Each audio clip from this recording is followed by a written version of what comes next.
Ah, Salisbury. A fantastic city. But it's not just any city, it's our city. The historical architecture and beauty of the buildings makes for an unforgettable bewilderment to the eyes of those who travel from anywhere around the world to see it. The city thrives. It thrives with culture, and it thrives with peace. I wanted to take a look into what the city is all about. What makes people want to visit this glorious place? And more importantly, what makes people want to stay? Two large parts of Salisbury's attraction are its places of education and its places of easing the mind after a hard day's work. Bishop Wordsworth School, an establishment that produces a flourishing array of gentlemen every year. It's a place of gentle manners and truth through caring. Its pupils are well equipped for success as they come of age and quietly stroll out of the gates for the last time following sixth form. But what next? They may pop to the local public house for a glass of sherry and a stifled cough following their first puff on a hand-rolled cigar. Or they may join what is known to the exclusive community as the annual Gub Polf event.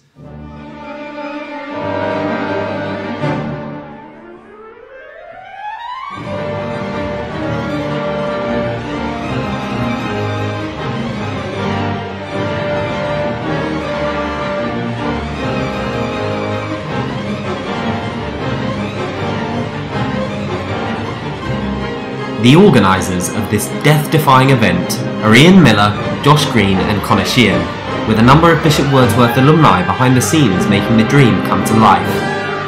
I managed to steal a couple of minutes from their pre-Gub Polf schedule to ask them for some more information. So where did the idea for pub golf come from? Pub golf started with a Skype call from Brighton to Salisbury. Connor was sat on the toilet in Brighton. I was a university dropout in Salisbury, and we decided to get 3 years worth of people together for a bit of a pub crawl in Salisbury, and it's just escalated from there really.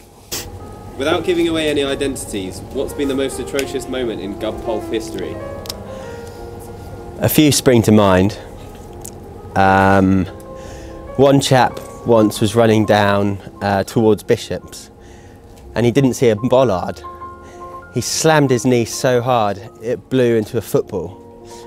On another occasion, we were doing a sprint at the back of a river, and one of the chaps was running as fast as he could, tripped, and pop, out came his tooth. Over the years, how much has the tournament grown? Yeah, so as I said, it started off with just 3 generations, and this year we welcome our 10th generation. We've had a few old boys in there, Tom Pottage, and Rich DG is going to be our first teacher, also ex-BWS pupil as well, so 10 years plus really. What makes it so popular for the younger generations aspiring to be involved? I think it's good it's got a bit of a legend about it. It's probably the best old boys event. Stephanie Atwood Swans eats her heart out over it.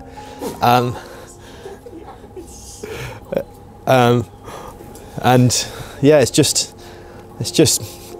class to be part of, really. Can you tell me about some of the forfeits? What warrants a liability vest to be worn? Liability is a fair game. We come with a fair big stash of those, so they get handed out willy-nilly. A good example of that is being caught in the toilets texting your missus. That's a no-no at pub golf.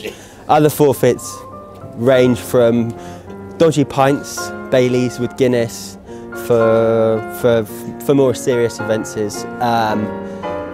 And then we have the old ponytail chop off.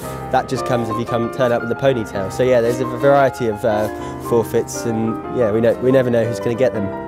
What surprises have we got in store for this year? It's been quite a political year, you know, with Novichok.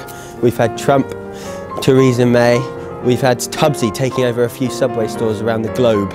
So yeah, that sort of thing we're looking at this evening. We'll see what happens. Thank you. What do you think the observing Salisbury community thinks of Gub Polf? The observing Salisbury community. I think the pubs that have us enjoy our company for the half an hour that we're there, and then when we leave they're pretty happy when we leave it in a state.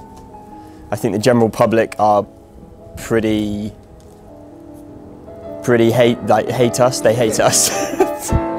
The general public hate us, especially when sprinting past them down Castle Road or singing outside their house. Those kind of things don't do our general rep any good. What do you think are some of the risks of the event? The overarching risk for everyone is definitely pub watch. If 90 boys get put on pub watch, then it kind of fucks our round over completely. Other risks include falling and injuring your legs, dying from alcohol poisoning, being so pissed in the chapel that you don't know who you're dancing with and accidentally dancing with your best mate's sister. As the clock struck 7:30 on the evening of December the 20th, the new inn gradually came to life and Gub Polf 2018 began.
R2.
This short film only shows a glimpse into what Gub Polf stands for, what it means to be a part of this wondrous group of gentlemen. The only way for one to really experience it is to behold it with your own eyes. Thank you.